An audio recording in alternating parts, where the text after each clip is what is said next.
মধ্যপ্রাচ্যে যুদ্ধ পরিস্থিতির কারণে গেল প্রায় 2 মাস ধরে জ্বালানি সমস্যায় ভুগছে বাংলাদেশ। সংকট তৈরি হয়েছে দেশের অর্থনৈতিক, রাজনৈতিক ও দৈনন্দিন নাগরিক জীবনে। এমন পরিস্থিতিতে বুধবার সংসদ অধিবেশনে দেশের জ্বালানি সমস্যা নিরসনে একটি বিশেষ সংসদীয় কমিটি গঠনের প্রস্তাব করেন বিরোধী দলীয় নেতা ডাক্তার শফিকুর রহমান।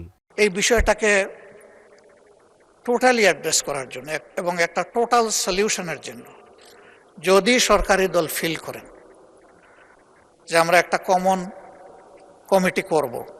এর প্রেক্ষিতে বৃহস্পতিবার সংসদে 20তম কার্যদিবসে জ্বালানি সমস্যা নিরসনে একটি বিশেষ সংসদীয় কমিটি গঠনের ঘোষণা দেন প্রধানমন্ত্রী। বিশেষ এই কমিটিতে জ্বালানি মন্ত্রীকে সভাপতি করে থাকছেন সরকার দলের 5 ও বিরোধী দলের 5 জন সদস্য। একটি বিষয়ে আমরা সকলেই উপনীত হয়েছিলাম মাননীয় স্পিকার, যে এটি একটি বৈশ্বিক প্রবলেম। আমরা সিদ্ধান্ত গ্রহণ করেছি যে আমরা আমাদের পক্ষ থেকে 5 সদস্যের একটি কমিটি গঠন করছি। আমি আপনার মাধ্যমে বিরোধী দলীয় নেতা এবং বিরোধী দলকে অনুরোধ করব, ওনারাও যদি 5 জনের নাম দেন তাহলে এই 10 জন ব্যক্তি বসে এই বিষয়গুলোর উপর আলোচনা করতে পারে। প্রধানমন্ত্রী বলেন, দেশ ও মানুষের স্বার্থে যে কোনো আলোচনা যে কারোর সাথে করতে প্রস্তুত বর্তমান বিএনপি সরকার। মাননীয় স্পিকার, আমি আমার বক্তব্যে বলেছিলাম বাংলাদেশ জাতীয়তাবাদী দল সকল সময় দেশের স্বার্থে, দেশের মানুষের স্বার্থে যে কোনো আলোচনা যে কারোর সাথে করতে প্রস্তুত রয়েছে। এদিন সংসদে বিদ্যুৎ, জ্বালানি ও খনিজ সম্পদ প্রতিমন্ত্রী বলেন, গ্রাম ও শহরের মধ্যে লোডশেডিং বৈষম্য দূর করতে শহরেও লোডশেডিং এর সিদ্ধান্ত নেওয়া হয়েছে। আমরা রাজধানী ঢাকাতে 110 মেগাওয়াট প্রাথমিকভাবে পরীক্ষামূলকভাবে লোডশেডিং করবার সিদ্ধান্ত গ্রহণ করেছি। আমরা মনে করি শহরের মানুষ আরামে থাকবে এবং গ্রামের মানুষ অর্থাৎ খেটে খাওয়া কৃষক কষ্টে থাকবে, এটি কোনোভাবেই কাম্য নয়।